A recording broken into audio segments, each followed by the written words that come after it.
Yeah, Hi, everybody. Welcome to another edition of Chit Chat. My name's Graham Foreman. Today I've got a very special guest from Derby County Football Club, Chris Bradley. Chris, how are you doing? I'm well, thanks, Graham. Yeah, thanks for having me on. How are you? Really good. We managed to get through Wi-Fi issues. Working Yeah, from home, it's a bit crazy, isn't it? yeah, it's an absolute nightmare. Wi-Fi is just so unpredictable. So hopefully we're all right now.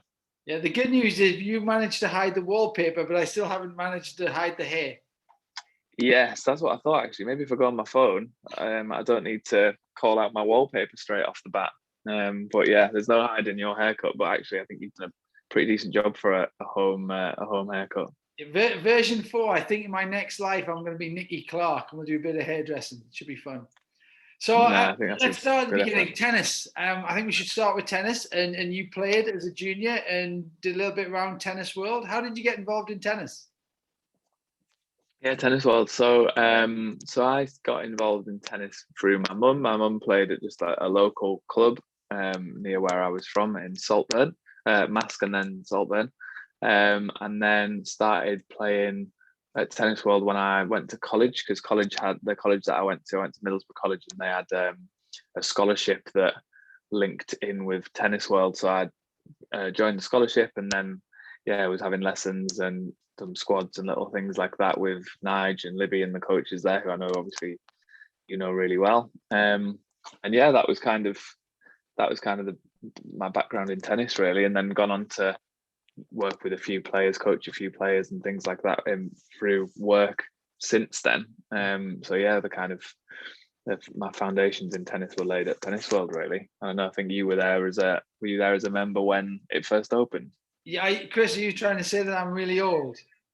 Well, I wasn't saying that. It's just people won't know when it first opened. So you can say whatever you want. That's true. I like that. But yeah, unfortunately, when Foster opened it, Nigel's dad in 1986, I think, Right. my dad got a call. I was just a junior player at the time, or Foster, saying, "Can I come and play for them?" And ended up playing, in the senior team with Nige, a guy called Tim Horner, John Hudson, Yeah. Plewsy was there at the time. Some brilliant Right. players, and it was just a great Yeah. Yeah. venue. The Northeast didn't have a proper tennis centre. We had Teesside Airport had an indoor hangar, and then the Puma Centre was at Sunderland. But apart from that, we had no real nice club. When we talk about an executive tennis club, as you do now with your likes of David Lloyd's and things, tennis will be Yeah. brilliant. Yeah. No, it was great, and yeah, they did an unbelievable job of it. To be fair to them, so yeah. And maybe we should get There's Nige on, because Nige, I think we were talking about before, definitely. Nige played with Beyond Borg, which is just crazy. Yeah, absolutely nuts. Like Nigel's, yeah, some of the things the experiences that Nigel's had through tennis are definitely worth a chat on here for sure. It's got some good Yeah. stories. That would be good. And also Middlesbrough College as well. I actually did a little bit of lecturing at Middlesbrough College and did some guest lectures Right. there. I'm hoping you went Okay. in one of the sessions. Well, I don't remember them. So if so maybe hopefully I'm sure I would have remembered if I was in them. Well, it either goes two ways, Chris, doesn't it? It was either rubbish and you don't remember it, or it was really good and you weren't listening. But I'm guessing Yeah, maybe I we'll wasn't. go with that. Fab. Brilliant. So how did you make the transition from tennis and growing up in the Northeast to sports psychology? Yeah, so whilst I was at Middlesbrough College, I did BTEC in sports science, and obviously one of the modules was sports psychology. And actually, like I remember thinking back to conversations I would have with coaches and Nige in particular about tennis, and a lot of the time in our lessons we'd get on to talking about things that were more around like the mental side of the game, maybe more so than the technical and tactical aspects of it. So when I think back, like there was definitely no real plan for me at that point to do sports psychology, but when I think back, I was always probably more interested in that aspect of sport than the other sides of it. And then yeah, sports psych module on the BTEC was just one that I felt I kind of did pretty well in it and in the assignments and stuff, but it was always the one that I was kind of the most excited by or the most interested in. So then went on from that to do sports psych at uni, because continued to play tennis, continued to coach tennis, went to uni, did sports psych there, and yeah, did my masters, and then eventually went on to stage 2. But kind of in between those things, there was some things where I did a year out between college and uni because there wasn't really many sports psych degrees, like straight sports psych degrees. You probably had to do like sports science and psychology, which is what I ended up doing at Teesside.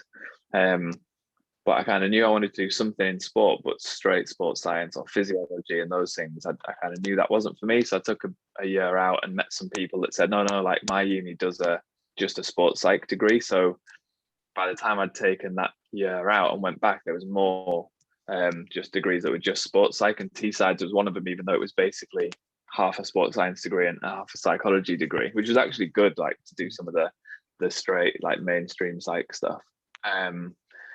So took that year out, went to uni, and then went straight into my masters at Sheffield Hallam. Moved my tennis coaching and playing stuff to a club called Hallamshire in Sheffield, and met some more great coaches in Dave Murray and Jason Torpey, who allowed me to help out with like the performance program and stuff like that, and do some psych stuff with them. Worked with some really good players there, and then so I did that for 2 years, and then went on to the BPS training route to become a fully qualified HCPC registered sports psych. Finished that in 2016. The more you keep mentioning names, the more I keep going, yeah, know him. And actually, tennis is like that. I worked at Sheffield Hallam on their coaching degree a couple of years ago as well. They brought me in to do some delivery for that too. So we just keep making these connections, don't we? Yeah, that seems to happen so much. It's such a small world. It is. I'll tell you what's really interesting. I had a networking meeting this morning, and I think I've got a really good network within sport. But when you go outside of sport, you realize your network is so small. When you start to have a look at builders and plumbers and doctors and solicitors and all of these other industries, you get to be very good in one area, don't you?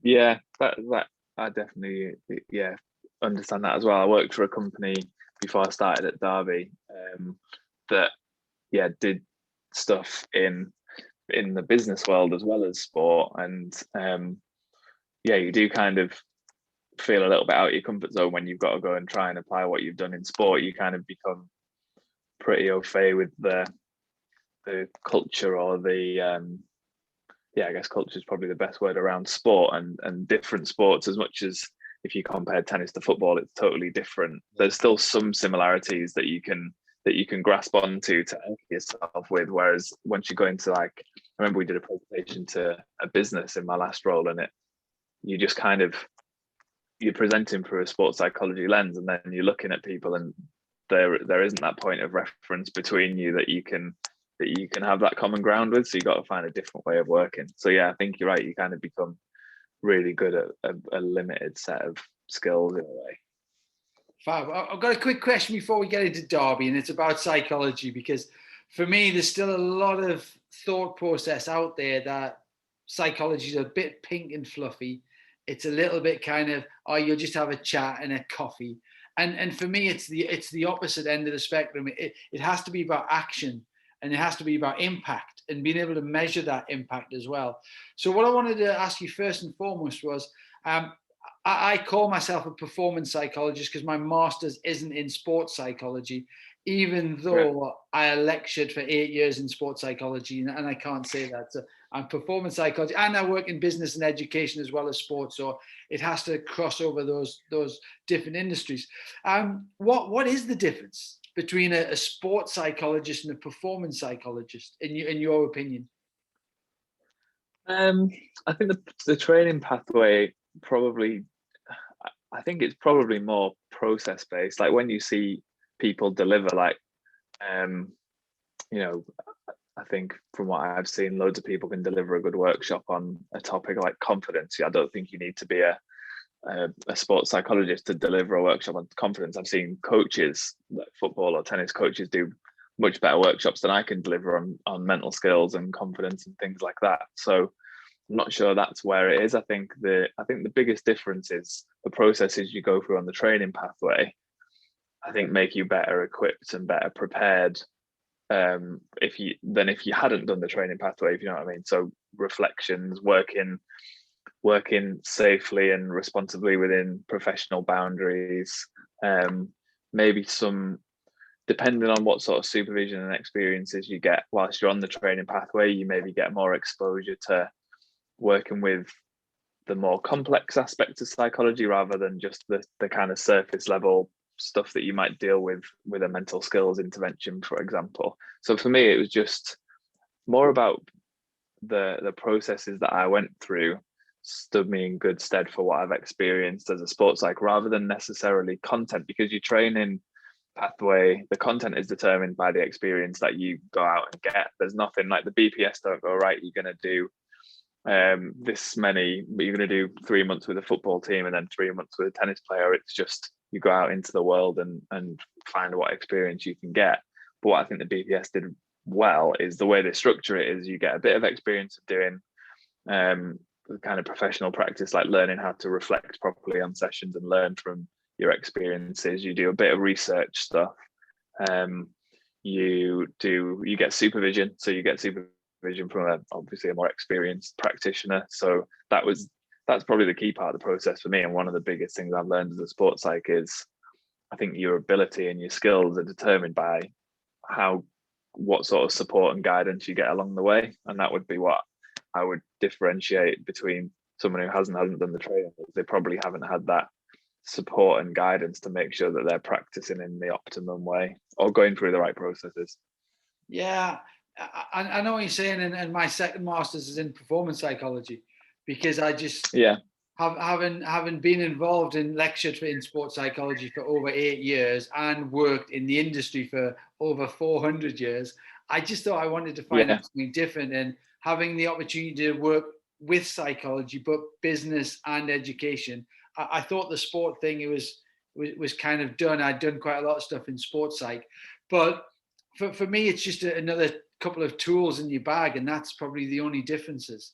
No more than no less. Still working with, I always think you work with the human that's in front of you, whatever they do, whether it's business, sport, male, female, whatever gender, whatever race, it doesn't matter. You look at the individual and you kind of go, right, how can I help them? And what am I hearing from them? What am I seeing from them?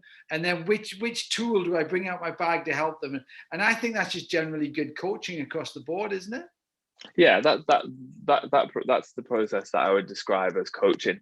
So I think that's like, this is what I'm seeing, this is what I'm hearing, and I've got this set of tools and this is the one that applies best to this person in this context. So like that process, I think, is coaching. I think what you get, or I don't know, this is what my experience of doing the psych pathway would be, is that you're encouraged to make sure everything's evidence-based and theoretically underpinned. I guess that's the thing. So my approach would be exactly that. And then through the psych training, I probably added a bit around what is the best kind of either theory or framework or model to fit the situation. And then there's other skills and stuff you get, like formulation and understanding the problems that people are facing, maybe to a greater extent, and how things like family history or any previous experiences they might have had have affected the person that you see in front of you at the time. And that's another obviously skill that didn't really get until I did some of the more processy type training, and through good supervision was understanding how to make sure that the problem that you're trying to solve is the right one. And that, I guess, comes from the evidence base and the theory and the processes that you learn. Yeah, because there's a lot of performances on the field, off the field, that don't necessarily come with the athlete themselves or the businessman. So if we're talking, talking footballers, then actually some of their poor performances are not down to losing their ability overnight. It might not even be about football. It could be about their husbands, their wives. It could be about moving house, different country, foreign language, being relegated. There's so many other variables that I think we almost need to work with first a little bit to actually get them back on track. Yeah, and that's the bit really, is probably, certainly in my experience, you find that 75% of the work I do is relates to something that's going on away from the I lost you. No, going on away from the football pitch or the tennis court, rather than, okay, like they're not making a high percentage of first serves because they're anxious on their first serve. It's not usually about that. It's usually something else that's going on that's causing the distraction or the performance problem that you see on the court or on the pitch or whatever it is.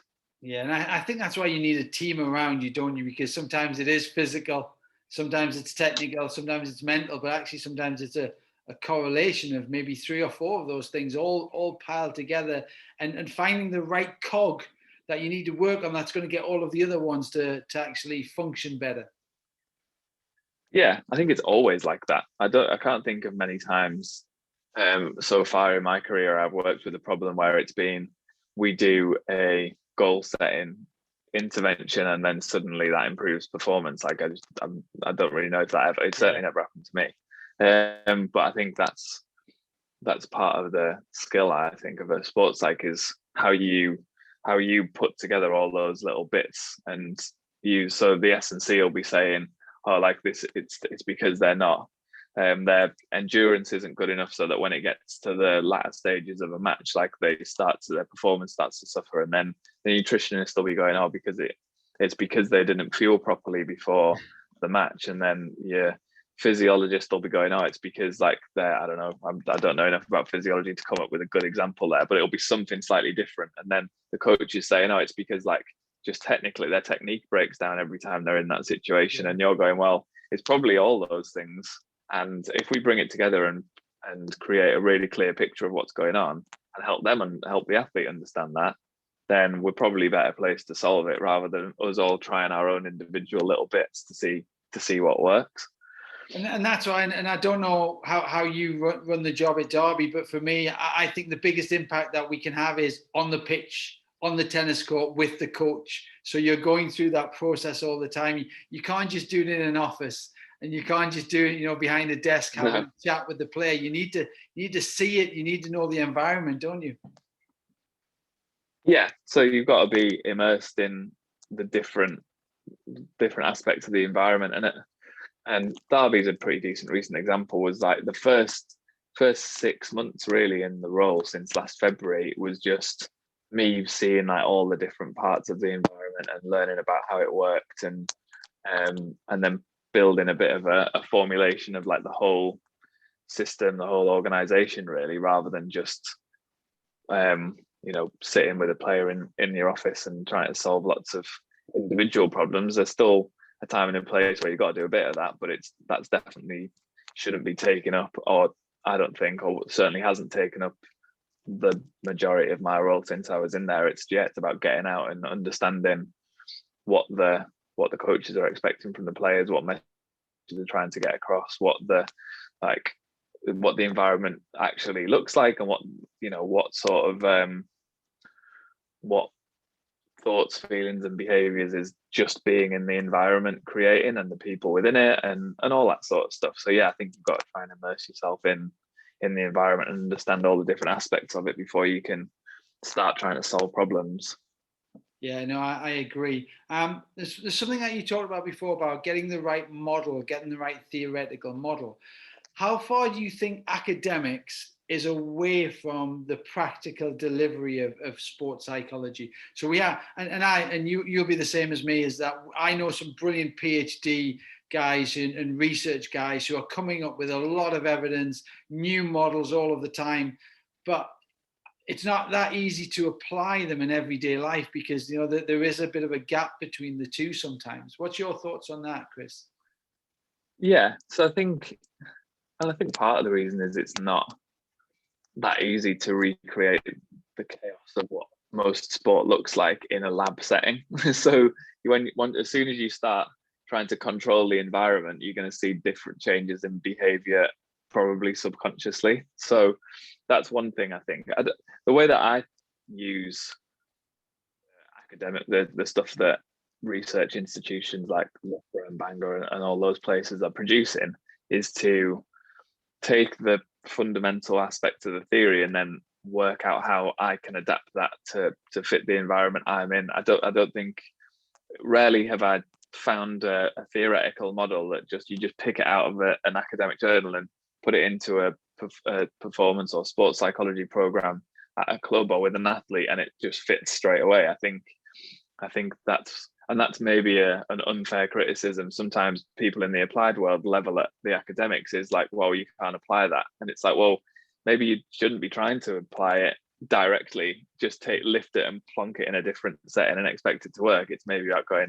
okay, they're like, that research has shown that if, I don't know, resilience has these 4 components, what do those 4 components look like in the applied setting that I work in, rather than going, I'm going to replicate what they did with that cohort of athletes under those circumstances and try and apply it, because we know the impact the environment has on all of us.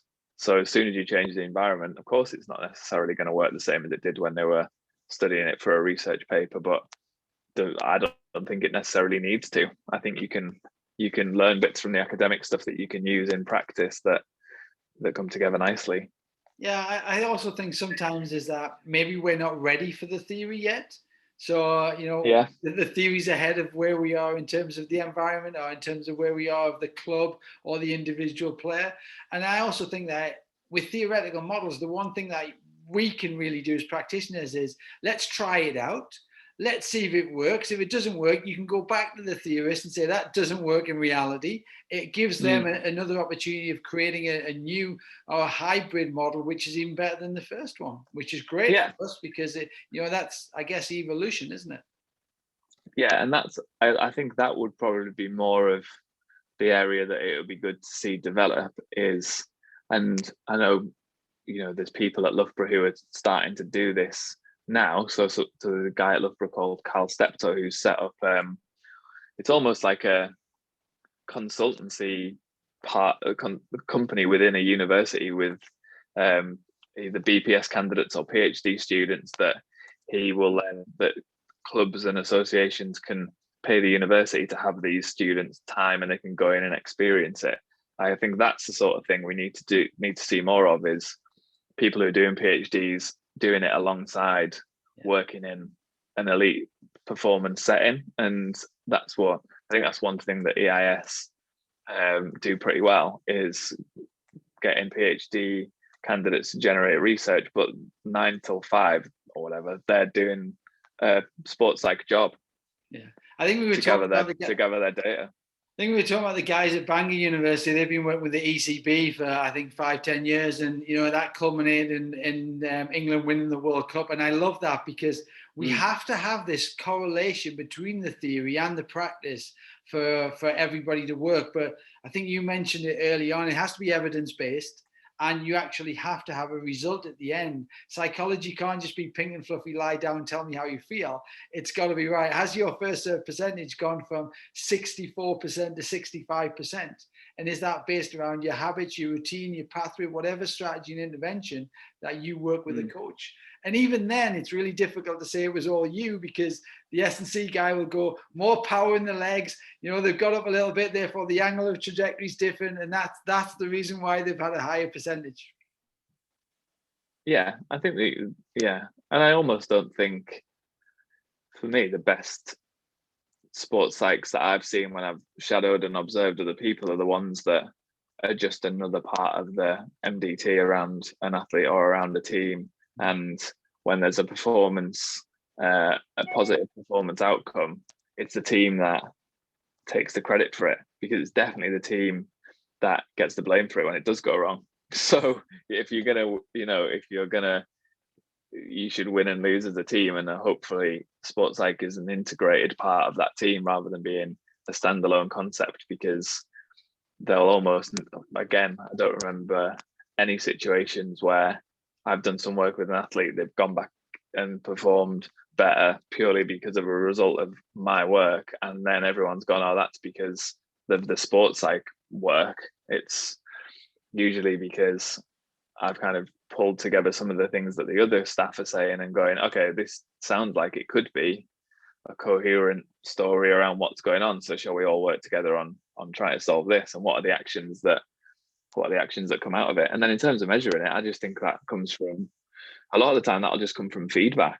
Mm-hmm. So just getting, you can obviously do it in quantitative ways, but often just gathering qualitative data about what people's experience has been of the psychology program and what they think the performance benefits are, because I don't think you get any better measurement than speaking to an athlete going, has this helped you or not? And if they say yes, then great, you can continue working in the way that you work. And if they say no, then if you're lucky enough to keep your job after that, then you need to find something else to try. And whilst you've just brought up keeping your job, you work in football. And football is today I do. Yeah, it's a difficult world, isn't it? And it changes all the time. I know when I was working full time in football, one of the things which I said to the wife was, I'm never gonna buy a new kitchen based on the work that I do in football, because one day it's there and the next day it's not. So you just kind of take what it is. But Derby County, it's had a massive change over the last 2 to 3 years. You've now got Wayne Rooney as the head coach in there. Tell me a little bit about your day job. How would you structure the full day? What would a normal day look like for you, Chris? It's definitely pretty flexible and pretty different. I guess there's some like staple things. So we have wellbeing groups. They happen every week. There's obviously training. So certain training sessions, I'll target like being around certain training sessions if I feel like there's a way that it can either help me or I can add value to that session. I don't know if it's always about being around all the time, and some managers want you next to them the whole time. Some managers want you to kind of dip in and out, and I think that just is something you would agree and agree with the person who's leading the team. So yeah, there's certain parts of the week where it will be the same, but often it can be a little bit more reactive in terms of things that just happen that there's no way of kind of seeing that situation coming, that you're then chucked into, and you've got to just react and try and support the people in that situation as best as you can. But I guess the main thing is just opportunities through the week to help people, whether that's the analysts, because they're obviously a massive part of what the first team does at Derby, the academy manager, trying to support them in creating an environment that's appropriate for the young people in the academy. So I guess rather than a weekly structure, it's probably more around the structure of the role. So each week I'll tick 3 boxes basically. One is system stuff, so that'll be talking to the people who make decisions, so the chief exec, the academy manager, the first team manager, the first team coaches, whoever that is, supporting them to make certain decisions. There's the individual bit, so individual athletes, individual coaches, and supporting them with either performance or well-being things. And then there's the team bit in the middle. So, and that can be a team of coaches. It could be the sports science and medicine team. It could be literally like the leadership group within the first team. It could be literally the 11 that are going to go out on the pitch. Team can obviously mean different things depending on, it could be the under 23s team or their coaches. The team can mean different things depending on what you're doing. But I think in a week, there'll be the things that I'll look back on and think, have I had an impact in these 3 areas? Have I impacted the system? Have I impacted a team within it? And then have I had an impact on individuals? Okay, cool. What about match day? You guys have got a match tonight. What would your normal process be on a match day with say the first team? Do you travel? Do you connect with them early in the morning? Are you there on practice sessions before they go out? What would be your role there? Yeah, so those training sessions a day before a game are one that I'll typically try and be around for. I think you find out, well, main thing is you find out how the team are going to set up. So that's something that's really important, so that when you're watching, you can see whether the messages that are being communicated by the coaches are actually like transferring to the pitch, or whether there's been a misunderstanding or a breakdown, and then trying to understand why that might have been. or seeing if the messages have been really clearly communicated and the players totally get it, then trying to understand what it was that went so well about the preparation, so that the players were like right on it from the first whistle.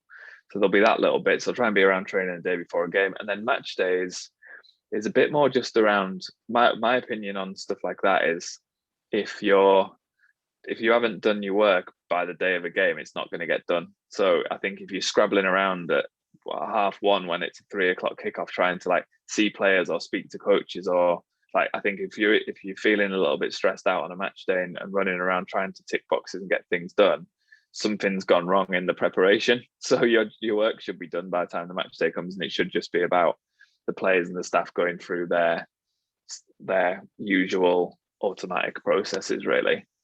So match day for me is around being around when players come in for pre-match meal, or being around when they come into the building, just in case any of them want to grab 10 minutes or chat through anything that you might have been working on before they play. But again, I try and have that stuff established by the time a game is going to come round, and the players that I've been working with know if there's any psych bits to be doing, they already know what that is.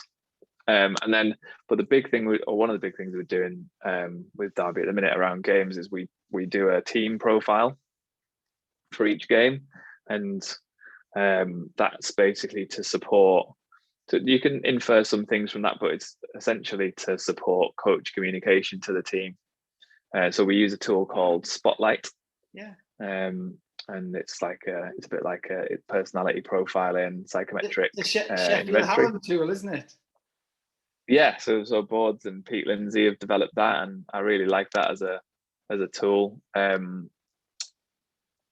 loads of different reasons. But one of the great things about it is you can profile all your individuals, but then based on a load of data that a genius guy that I know quite well called Tim Pitt has come up with, he does kind of all like the back office stuff and looks at how all the factors relate to each other, and you can generate a really cool like team map with hints and tips around how to communicate with that group, and what kind of how that group might respond under pressure, how they might relate to each other. So it's a really useful tool to be able to do that once you know what the starting 11 is going to be, and see what sort of the whole personality of the group is, if you like, or what's the makeup and the dynamics of the group going to be like, so that you can use the way that you communicate with those players in a way that fits within those preferences, I guess.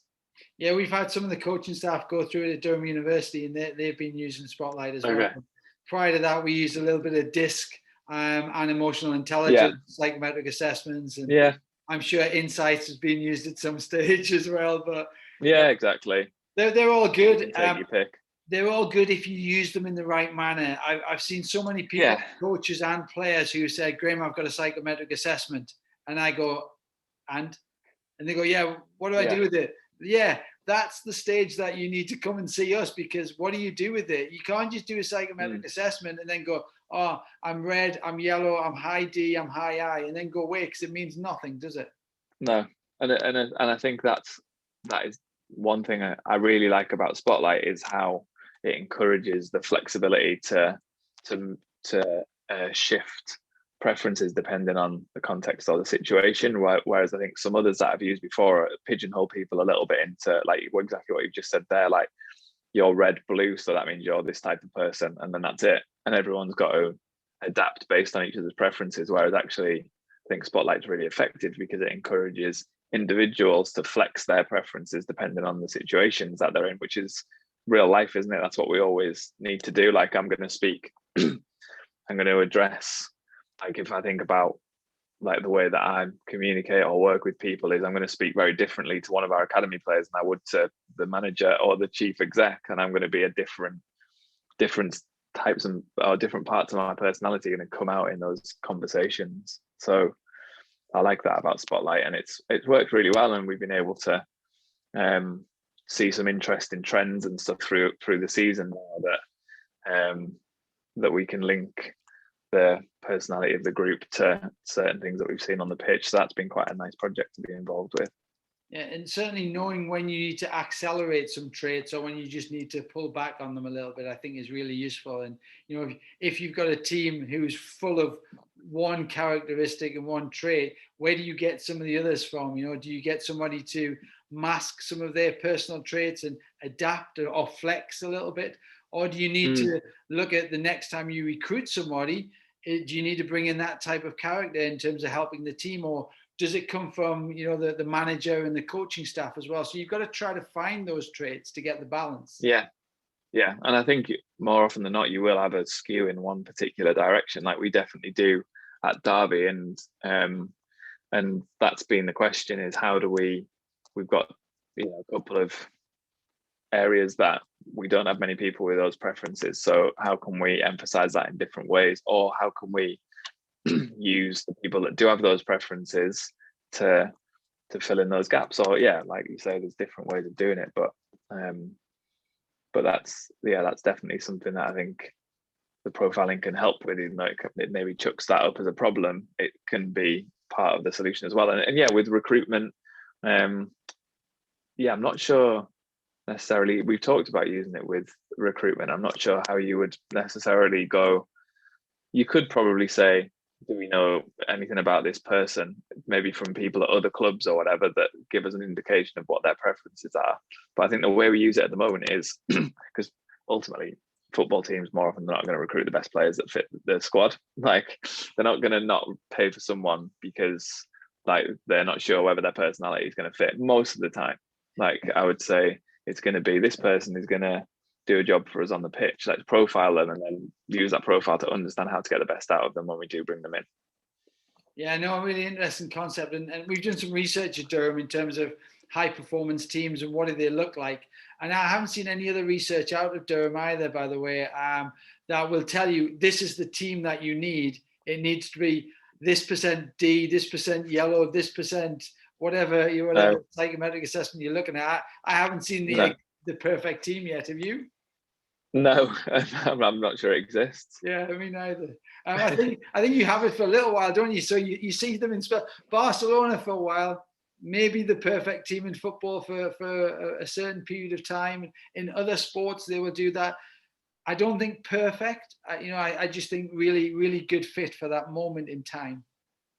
Exactly. Good fit for that moment, or good leaders who have worked out how to get the best out of those people based on their preferences. And I think, that's definitely, and it's interesting, you do see some trends. So we've got a bit of a trend at the minute with Spotlight that we've looked at how many games has the team been had certain preferences, and how does that correlate with the number of points we've won across games this season. And like, there's a couple of like pretty obvious themes there when they've done well and not done well, and then it's about understanding, well, like, why was that because we've had two different managers? So was it tied into the manager's own preferences and their own personalities? Was it tied into the way that we communicated with the team when that was the preference? So kind of got to do a bit of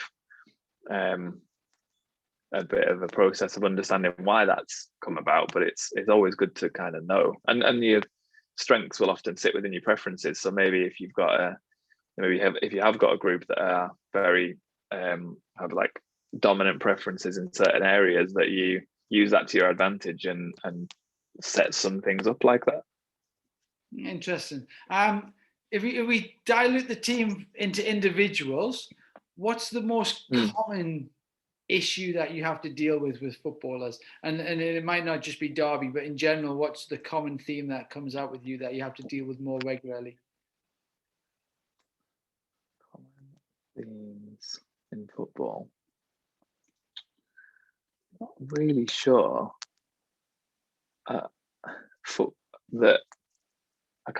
Nothing's sticking out to me in terms of what I've seen from footballers, because I've done a lot of work with academy footballers and some work with first team footballers. And I think with people, it's always going to be different depending on the individual. And I know the football environment is pretty unique. And so that might emphasize certain that might trigger certain responses in people. But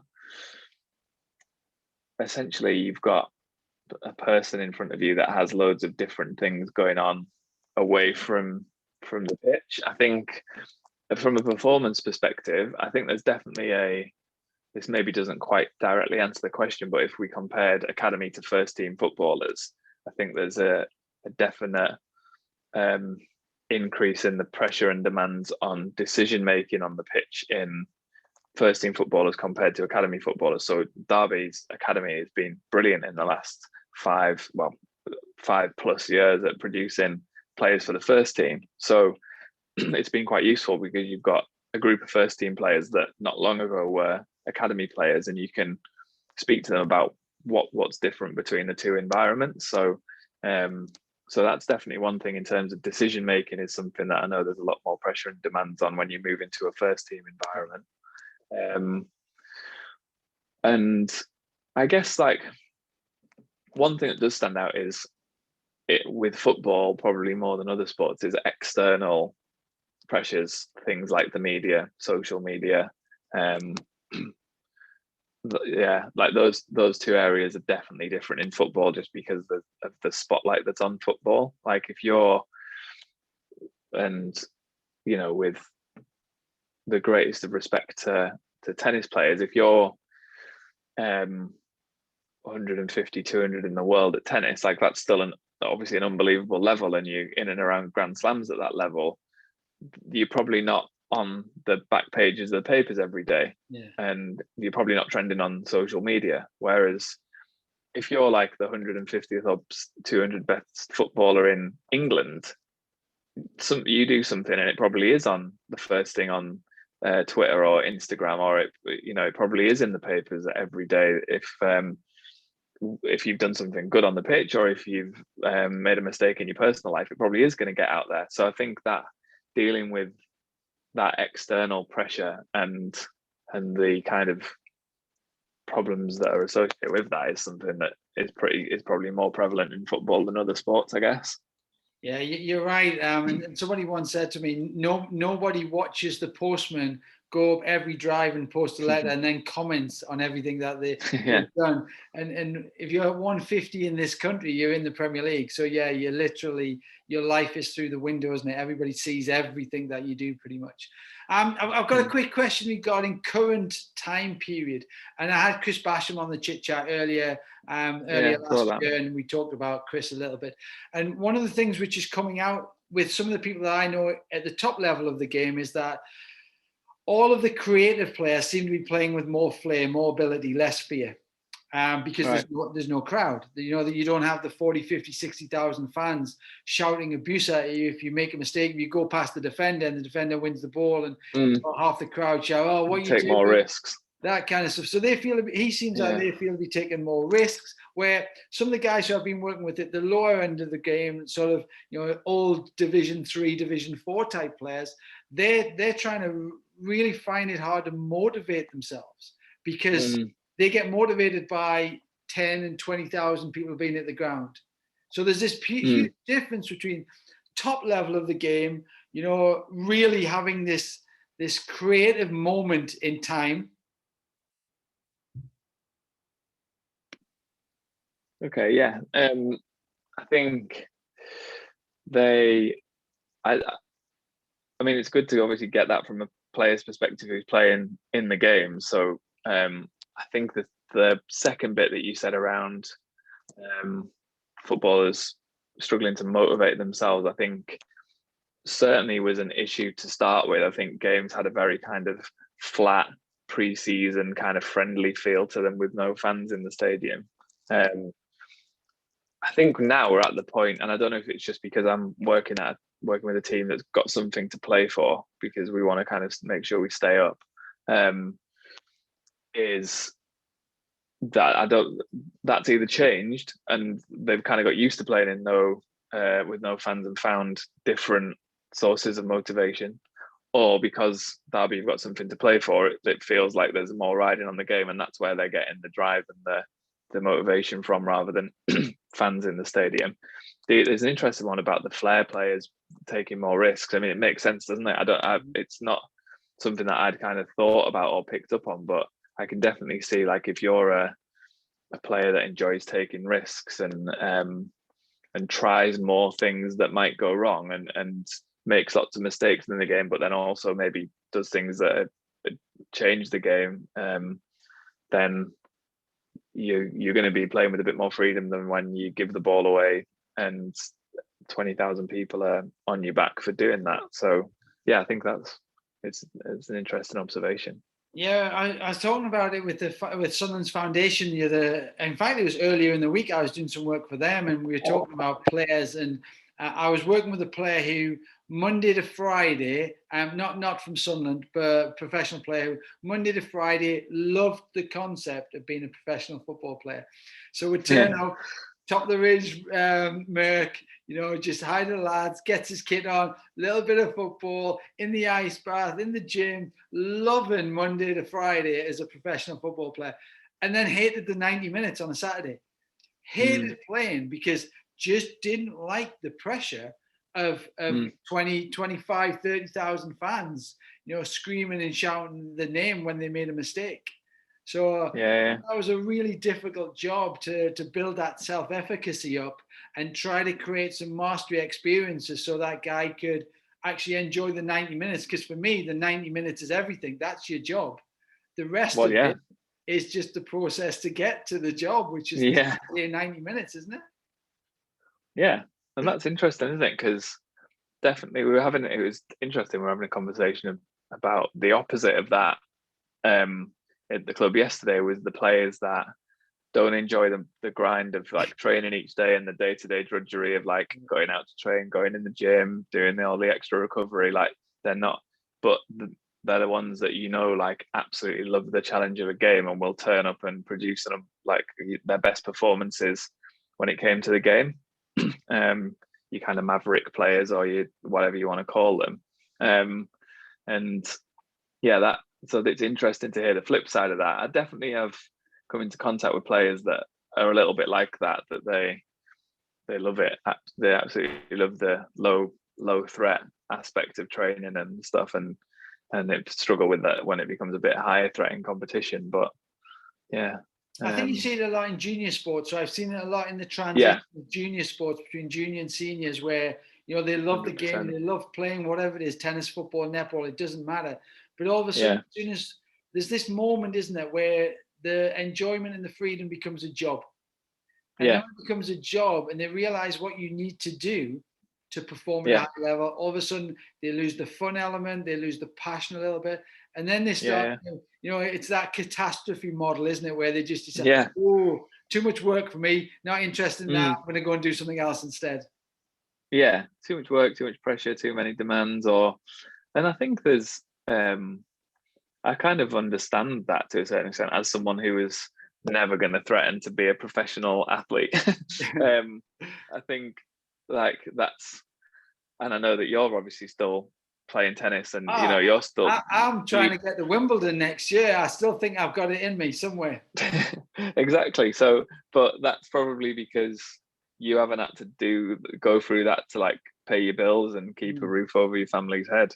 And when it does, like that's, no one gets into sport in the first place to be a professional athlete today. They get into it because they love doing it, and it's something that maybe their parents take them to, or they go because their friends are going, and they just pick up a love for that game. And then it becomes so good at it that there's then a decision to make as like, do you want to do this as a job? And if it's something like football, it's, do you want to do this as a job? And it's also a job that could turn you into a millionaire. So it's almost like, well, why wouldn't you want to do that? And then, but that might not be what motivates you. So then it can be difficult. And I do kind of get that bit where it gets, I think, I understand why there's such a big dropout at like 14 to 16 when it starts getting serious and they start to think, oh, this isn't actually just turning up and playing something I enjoy doing with my mates anymore. It's like actually a means to an end for my life. Yeah, and for me, one of the biggest skills that I think coaches and parents should learn, which from a psychology point of view, I think would really accelerate most sports people's performances, is that we never teach our kids to lose. And actually in the world of sport, we lose so much. I mean, if you look at any world-class sporting team, you know, whether it's baseball, American football, whether it's soccer, whether it's tennis, if you've got a 50-50 win-loss record throughout your career, it's unbelievable. Then you're doing pretty good. Yeah. Exactly. So I think we need to teach our kids that actually losing's okay. I don't want you to lose. It's not acceptable to lose if you're not performing at the level that I know you can perform at. But actually, when you lose, you have to learn and get better from it, because sport's about winning after you lose. It's about learning after you lose. Yeah, 100%. I think that's definitely an ongoing piece of work in a lot of sports, is how do coaches and parents, particularly, just because they're the ones that the kid is most likely to have the first interaction with after they've come off having lost. How do they provide the support that turns that into a, not necessarily a positive experience, because I think it's good to be disappointed and feel like you haven't gotten what you wanted and gotten what you set out to achieve. But so I think certain negative emotions are good because that's how we learn, but it's then how they're supported through the process of learning from that. And if that becomes, they're already disappointed because they've lost, and then they get shouted at by a coach or a parent, so they feel like they've let that person down and they feel even more shame for doing that, then you've probably overdone it. And actually that's probably created a negative experience, which means that taking the risk of losing, i.e. playing any sort of competition, is not worth the chance that could happen anymore. Chris, I think we should finish on losing, because it's such a bad place. And what I don't want to finish on losing, because you guys have got a game tonight, and obviously this will go out after the game. So good luck, Watford, I believe. Thank you. What do you think? You can probably give me a prediction, because it's not going to go out till later, so no pressure. Good idea. Yeah. See if well, I'm not allowed to put any bets on it, so this is the closest thing I'm going to get to making a prediction.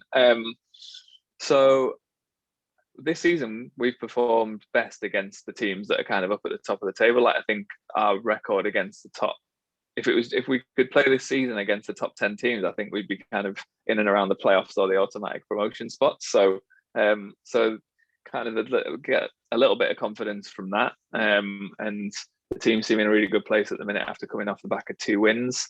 So I'm going to go for something that's become a bit of a classic since Wayne took over, which is 1-0 Derby win. We've ground out a lot of 1-0 since Wayne came in, so I'm going to go for that again. Brilliant. Well, I'm going to give you a call when this goes live, and this is how good Chris Bradley, sports psychologist, is Derby County. Yeah, psychic.